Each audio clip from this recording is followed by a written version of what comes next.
नमस्कार. आपणा सर्वांचे खूप खूप मनापासून स्वागत आहे. लाडकी बहीण योजना सर्वात मोठी आनंदाची बातमी. खूप मोठी खुशखबर आहे सर्व लाडक्या बहिणींसाठी. मंत्री आदिती तटकरेंनी दिली माहिती.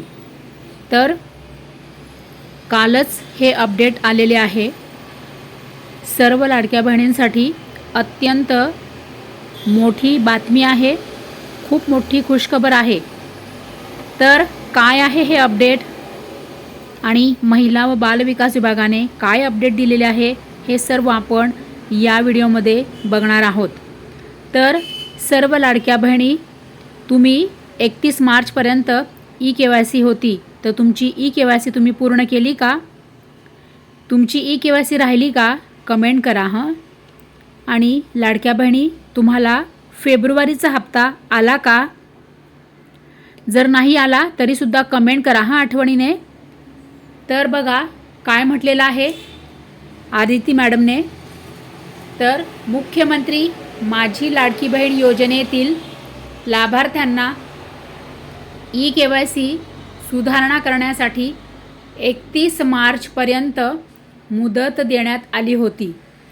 परंतु राज्यात उद्भवलेले अवकाळी पावसाचे व गारपिटीचे संकट, राज्यातील लाडक्या बहिणींकडून झालेली मागणी या पार्श्वभूमीवर माननीय मुख्यमंत्री श्री देवेंद्रजी फडणवीस साहेब, उपमुख्यमंत्री श्री एकनाथरावजी शिंदे साहेब, उपमुख्यमंत्री श्रीमती सुनेत्रा काकी पवार यांच्या सूचनेनुसार ई-KYC दुरुस्तीची मुदत 30 एप्रिल 2026 पर्यंत वाढवण्यात आली आहे.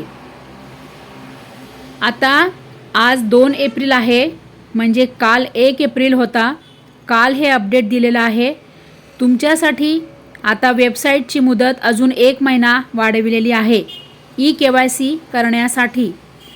काय म्हटलं आहे बघा याच्यामध्ये, लाडकी बहीण योजना 30 एप्रिल 2026 पर्यंत ई-KYC दुरुस्तीची संधी आहे. ज्या पात्र लाभार्थ्यांना ई-KYC करूनही योजनेचा लाभ मिळालेला नाही, त्यांना ई-KYC दुरुस्त करण्यासाठी पुन्हा संधी देण्यात येत आहे.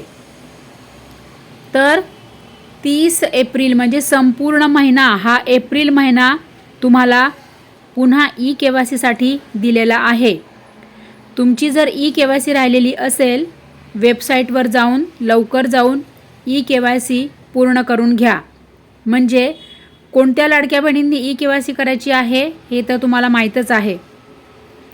ज्या लाडक्या बहिणींची ई-KYC करताना पर्याय निवडताना चूक झाली होती, म्हणजे जिथे तुम्हाला नाही नाही करायचं होतं तिथे होय होय झालं, आणि जिथे होय होय करायचं तिथे नाही नाही झालं.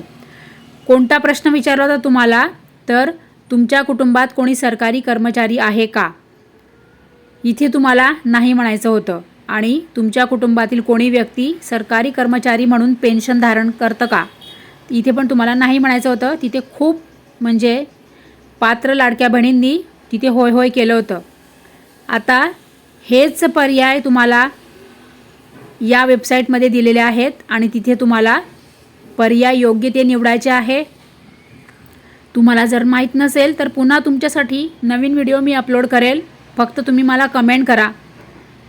अशा पद्धतीने तुमची ई-KYC जर राहिलेली असेल तर लवकर जाऊन वेबसाईटवर जाऊन ई-KYC पूर्ण करा, म्हणजे तुम्हाला लाभ हा नियमित कंटिन्यू मिळेल.